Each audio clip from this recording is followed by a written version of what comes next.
이번 주 말씀에 비본질에서 벗어나 최고의 본질적 축복 속으로 이렇게 말씀 주셨습니다.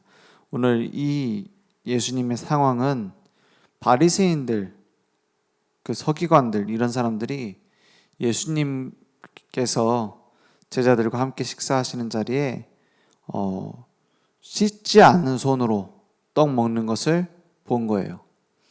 근데 이 장로들의 유전에 의하면 그 씻지 않고 먹는 것은 율법적으로 더러운 것이다 이렇게 말합니다. 유대인들이 먹어야 된다, 먹지 말아야 된다 이게 600가지가 넘어요. 그래서 어느 정도가 되냐, 이걸 다 평소에 모르니까, 평소에 일반적인 사람이 그걸 다 외우고 다닙니까? 그걸 모르니까 랍비들이 지정해준 음식을 먹는 겁니다. 그런 식으로 지금 되어 있는 게 저 무슬림들이 하는 할랄이에요. 비슷한 모습으로 나오는 겁니다. 먹어야 된다, 먹지 말아야 된다 이걸로 다 얘기하는 거예요. 그러니까 무슬림들도 할랄에 의한 것만 먹는다 해서 뭘 먹지 않고 뭘 안 먹고, 그래서 한국 음식점 같은 데 데려가도 같이 밥 안 먹어요. 먹는 사람도 있습니다. 자기는 뭐 그냥 세속적인 거고, 진짜 안 먹는 사람은 진짜 끝까지 안 먹어요. 먹으면 막 죽는 것처럼. 유대인들도 마찬가지예요. 꼭 모습이 똑같이 닮아 있죠. 무슬림이나 유대인이나. 뭐가 있냐? 겉모습과 모든 것이 다 외식한 나타내는 모습에 몸부림치고 있는 거예요. 율법의 본질은 상실하고, 예수님이 계속 그걸 지적하는 겁니다. 너네들 율법의 본질은 상실하고 율법의 겉모습만 남았고 그 말씀의 능력을 잃어버리고 말씀의 형식만 남았다. 계속 얘기하는 겁니다. 그래서 그 장로들의 유전은 성경이 아니라는 거예요. 예수님은. 장로들의 유전이 뭡니까? 이 말씀을, 안식일을 어떻게 해요? 거룩하게 지키라, 이게 하나님의 말씀이에요. 구별됐단 말이에요. 구별돼서 안식일은 뭐예요? 온전히 하나님께 예배드리는 데 집중해라. 하나님께로 향하는 그 하나님과의 생명 관계, 예배 관계에 집중해라.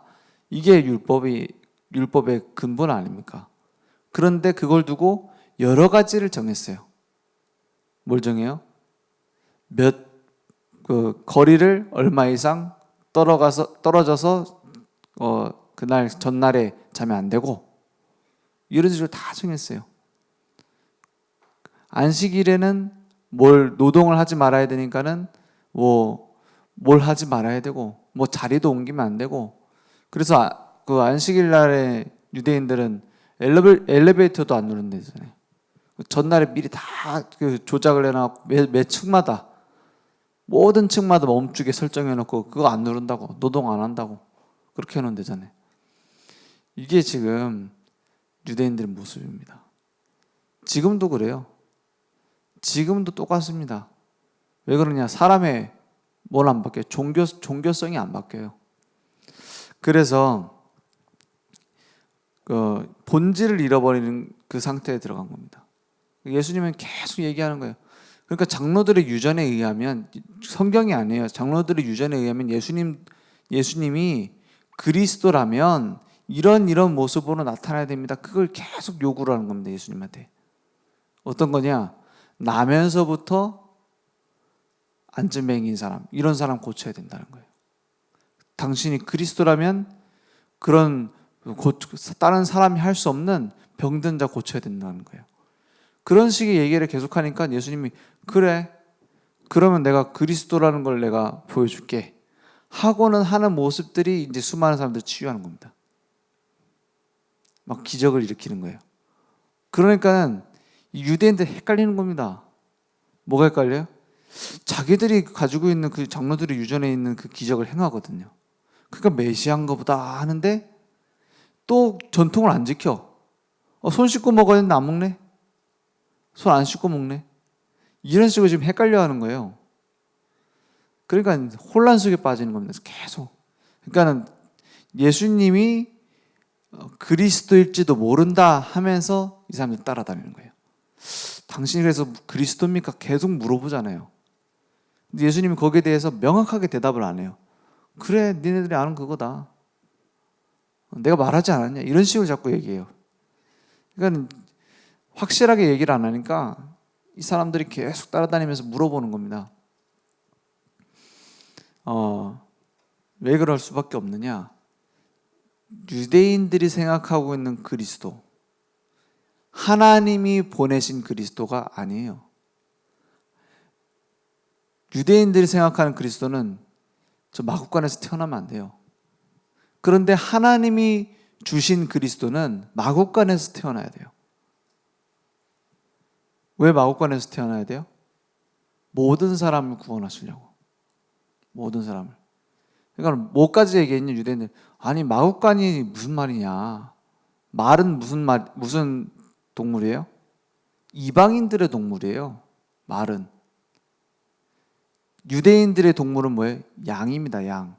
그럼 최소한 아무리 누추한 데 태어난다고 해도 양의 우리에서 태어나야지. 이렇게까지 얘기합니다. 어떻게 마국간에서 태어나냐? 이방인들의 짐승 태어난 사는 데서. 그래야지 돼요. 그리스도는. 맞죠? 237 모든 사람 복음 받아야 되니까 마국간에서 태어나야 돼요. 가장 낮은 자리에 오셔야 돼요. 왜냐? 가장 낮은 자리부터 높은 자리까지 다 구원하시려면 왕궁에 태어나면 안 돼요. 모든 사람을 구원하시려고. 근데 유대인들은 어떻게 저렇게 목수의 아들이냐는 거예요. 그 싸움이 계속됩니다. 그러니까 이 장로들의 전통이라는 것이 왜 있냐? 원래는 모세의 율법을 보다 효율적으로 이제 잘 지킬 수 있도록 만들어져 있는 거예요. 그런데 바리새인과 서기관들은 뭐만 붙잡았어요? 형식만 딱 붙잡은 겁니다. 이런 모습으로 딱 해야 된다. 이걸 안 지키면 안 된다는 거예요. 그러니까 손을 씻는 것은 레위기에 언급이 되어 있습니다. 그렇죠? 물두멍을 해가지고 제사장이 피제사 드리러 들어가기 전에 씻고 피제사 드리고 난 이후에 씻도록 되어 있습니다. 그런데 그것을 뭐죠? 어떤 종교 행위로 그것을 해야지만 거룩해지는 걸로, 뭐 밥 먹기 전에도 손을 씻어야지 우리가 거룩해지는 걸로, 이런 식으로 생각하고 있어요. 그리고 유대인들은 그 밥 먹는 행위를 굉장히 종교적으로 연결을 합니다. 그래서 먹어야 될 거 먹지 말아야 될 거. 그래서 혹시 이방인하고 밥 먹으면 안 되고, 이런 식으로 딱 연결을 지어놨어요. 근데 그것이 하나님의 뜻과 계획이 중심되어 있는 하나님의 계명과는 동떨어져 버린 거예요. 그래서 비본질에 빠진 겁니다. 입으로 들어가는 음식, 거기에다 모든 포커스를 뒀어요. 거기에 대해서 예수님이 입으로 들어가는 것이 사람을 부정하게 하느냐? 그럴 수 없다 라고 얘기하시는 거예요. 입에서 나오는 것이 사람을 부정하게 하는 거다. 너희들 속에 악독이 가득 찼다. 쉽게 말해 나한테 지금 시비 거는 너네들은 그 속에 동기가 딱 보인다 이 말이에요. 맞죠? 그래서 예수님은 율법을 폐하러 오신 게 아니라고 했어요. 마태복음 5장 17절에서 18절에 나는 이 율법을 폐하러 온 것이 아니라 완성하러 오셨다고 했어요. 1.1획도 빠짐없이 완성한다고 했습니다. 로마서 3장 20절에 보니까 율법의 행위로는 구원을 받을 수 있는 자가 있다고요? 없다고 했어요. 그 율법으로는 뭘요? 죄를 깨달음이라 했어요. 율법을 주신 이유는 쉽게 말해 이겁니다. 저희 집에서 애들이 혼날 때 한 번씩 그런 소리를 하세요. 누가요? 저희 아내가. 무슨 얘기를 하시냐? 너 그렇게 말 안 들을 거면 너 마음대로 할 거 같으면 나가. 어제도 들었어. 나가 이럽니다. 그거는 무슨 말입니까? 집 나가갖고 독립해갖고 좋은 집을 찾아서 이제 스스로 잘 살 수 있도록 능력을 갖춰봐 이 말입니까? 그게 아니잖아요. 너는 내가 필요한 존재야. 너가 혼자서 살 수 있으면 살 수 있겠지만 넌 혼자 살 수가 없어. 그러니까 넌 내 말을 들어야 돼 라는 말이죠. 너는 나와의 생명관계야 이 말이죠. 나가면 죽는 거야. 내 말을 들어야 돼 이 말이죠. 하나님도 꼭 그렇게 하세요. 하나님도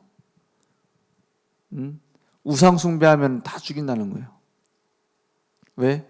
나와의 생명관계가 아니면 죽기 때문에. 선악을 알게 하는 나무 열매 먹으면 죽는다는 거예요. 나를 떠나면 죽는다는 겁니다. 계속 그러니까 그 원리를 모르고 구약 성경 보면 무섭습니다. 막 하나님 조금 잘못했는데 다 잡아 죽이고 막 이런 식으로 보일 수 있어요.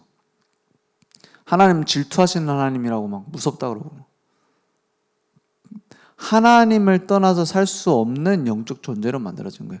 그래서 율법을 쭉 얘기를 하는 겁니다. 이거 다 지켜 구원받는다?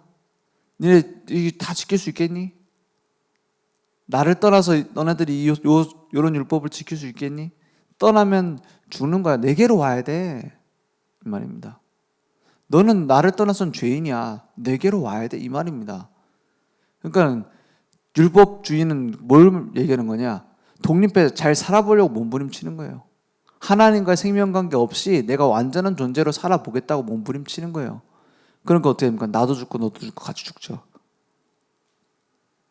이런 안 되는 나군요. 그래서 그리스도가 필요합니다. 그래서 하나님께 돌아갑니다. 이거를 하나님은 요구하시는 거예요. 그래서 죄를 깨달음이니라. 23절에 말하잖아요.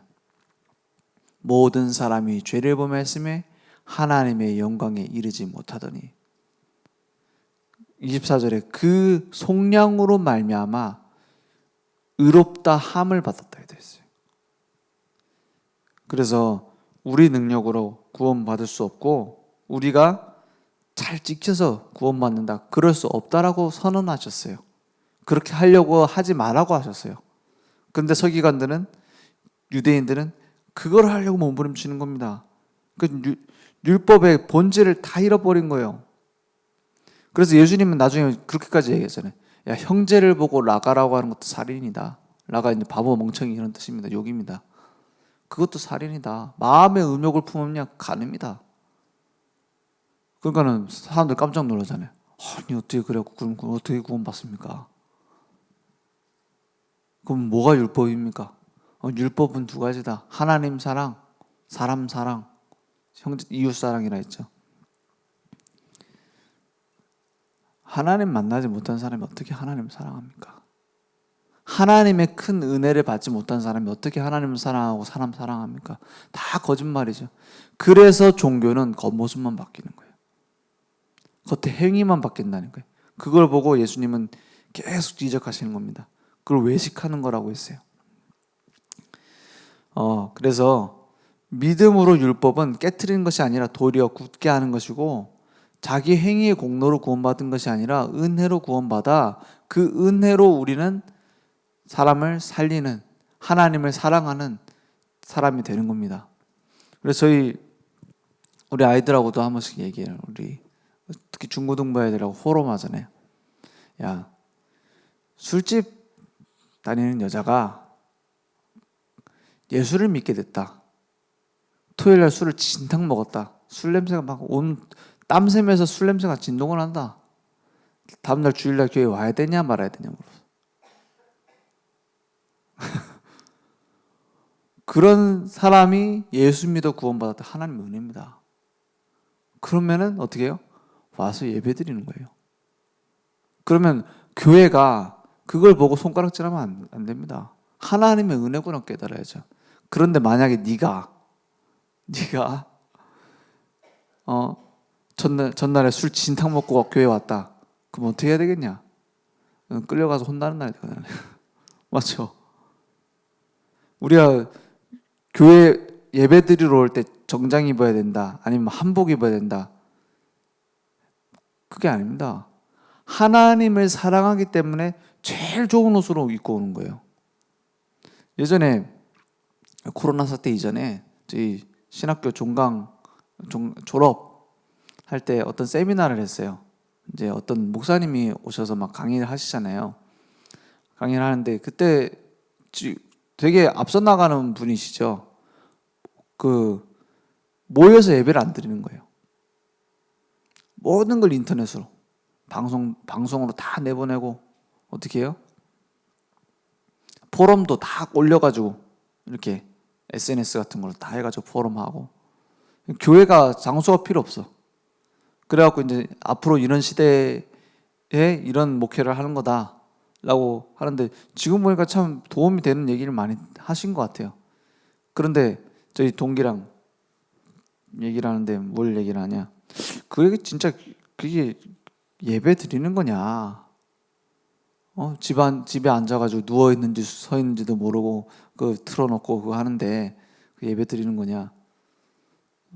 좀 이렇게 뭐죠? 해이해지지 않겠냐 이렇게 얘기를 해요. 그래서 생각을 하게 되더라고요. 그때 무슨 생각이 드냐? 남녀가 사랑을 해도 인터넷으로만 만나고 싶겠어요? 직접 보고 싶겠죠. 이게 연애를 하면은 계속 생각이 납니다. 그죠? 하루에 3번 내가 문자를 보내야겠다. 하루에 1번은 전화를 해야겠다. 일주일에 1번은 데이트를 해야겠다. 그거를 체크리스트 정해놓고 만나러 가는 게 아닙니다. 24시간 궁금하다가 문자를 보내는 거예요. 그죠? 계속 목소리 듣고 싶다가 전화를 한번 하는 겁니다. 너무너무 맨날 만나고 싶다가 일주일에 1번 시간 내서 만나는 거예요. 그럼 얼마나 귀합니까, 그 시간이? 어떻게 입고 나가겠어요? 추리닝 다 늘어진 추리닝 입고 나가겠어요? 제일 좋은 옷 입고 나가겠죠. 예배가 좀 그래야 된다.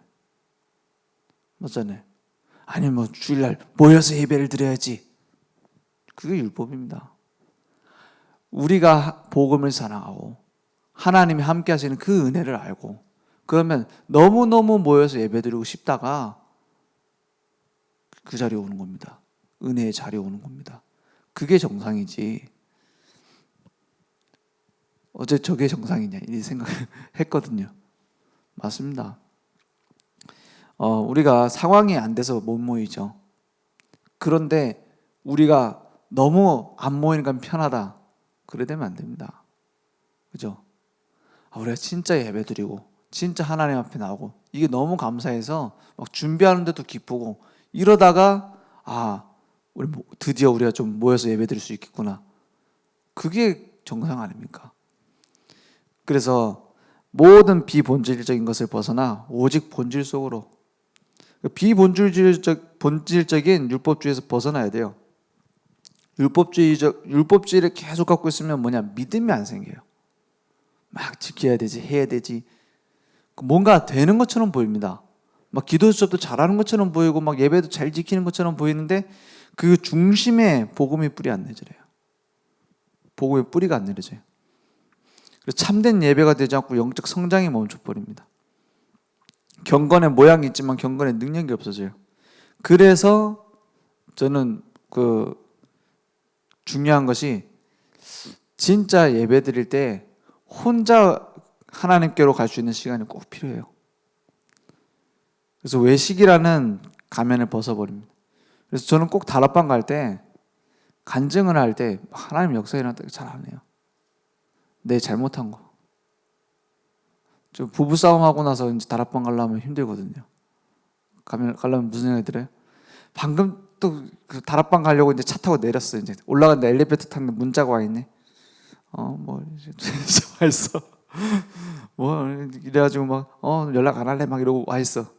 그러고 또 말씀 전해야 돼. 예수는 그리스도 모든 문제 해결자십니다. 말할 수 있습니까? 저는 한 번은 그래갖고 이제 가는데 막 다락방에 그날은 뭐 한 8개 9개 있어요. 그때 아침에 싸우고 나왔어. 계속 문자 오는 겁니다. 서로 문자하고 막 이제 막 어떻게 그럴 수 있냐 이러고 그러고 나서 말씀 전해야 돼. 그때 제가 딱 깨달아지는 게 있죠. 뭐예요? 이런 나를 하나님이 구원하셨다. 하나님이 그런 연약한 나를 그런 부부싸움이나 하는 수준인 나를 구원하셔서 하나님의 자녀로 전도자로 쓰신다는 거예요. 그래서 가서 이제 간증하는 거예요. 내가 방금까지 이렇게 싸우겠다. 하나님의 은혜가 얼마나 크냐. 안 그렇고 막 우리 막 역사 일어나고 막 이렇게 사실 거짓말이거든요. 내가 했습니까? 다 거짓말입니다. 내가 잘 지켜 구원받았습니까? 내가 잘 누려가지고 말씀 운동합니까? 내가 잘 누려서 세계복음합니까? 아니잖아요. 하나님의 은혜 아닙니까? 그러면 알게 돼요. 뭐예요? 내가 아니라 하나님의 말씀의 능력, 복음의 능력. 그러면 나도 살고 모든 사람도 사는 거예요. 그래서 외식이라는 가면을 벗어버리자. 무너진 본질을 회복하는 겁니다. 창세기 3장 15절 여자의 후손의 주인공 그리스도, 창세기 6장 14절 방주의 주인공, 출애굽기 3장 18절 어린 양의 피, 이사야 7장 14절 임마누엘의 비밀, 그 주인공이 그리스도라는 거예요. 그게 본질입니다. 우리 주일학교 랩런트한테 야 본질이 무슨 뜻인지 아냐 물어보니까 어떤 랩런트가 다 얘기해요. 원래 인간을 하나님 함께 하시도록 그 축복이다 얘기를 하더라고요. 정답이다 했지. 맞습니다. 하나님이 우리와 함께 하시도록 만들어진 원래의 인간, 그 본질을 회복할 유일한 답 그리스도입니다. 그래서 예수는 그리스도라는 겁니다. 요한복음 19장 30절 다 이뤘다고 했어요. 그래서 우리는 그것을 확인해 가는 겁니다. 그러니까 비본질에 빠진 자를 살릴 수 있는 자리에 우리를 부르셨어요. 어느 정도까지 됐냐? 그리스도 없는 교회다 이랬어요. 복음을 다 잃어버렸습니다. 부활절 날 예수 그리스도 얘기 안 한단 말이 아니에요. 전혀 강조될 이유도 모르고 완전히 그 청소년들은 교회를 떠나고 본질을 잃어버렸어요.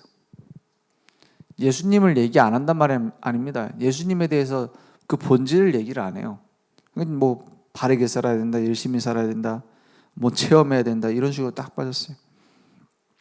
그래서 비본질에서 벗어나 본질을 회복한 자가 맞다면 본질적 축복 속으로 전도, 선교, 제자, 렘넌트 살리는 속으로 가는 겁니다. 237 살리는 증인으로 가게 되는 겁니다. 그래서 우리 렘넌트들에게 본질적 언약만 전달하고 오직 언약에만 집중하는 유일성의 응답이 찾아올 겁니다. 오늘 하나님의 말씀 붙잡고 우리가 완전할 수 없어요. 완벽하게 나는 완벽한 복음이다. 그럴 수 없습니다. 그렇기 때문에 저는 늘 생각하는 게 있어요. 내가 가지고 있는 이 생각이 복음 아닐 수도 있다. 그 생각을 늘 해야 됩니다. 내가 주장하는 이 주장이 하나님의 뜻이 아닐 수 있다. 생각을 해야 됩니다. 그래야 하나님의 뜻을 바르게 찾아갈 수 있어요. 그게 기도입니다.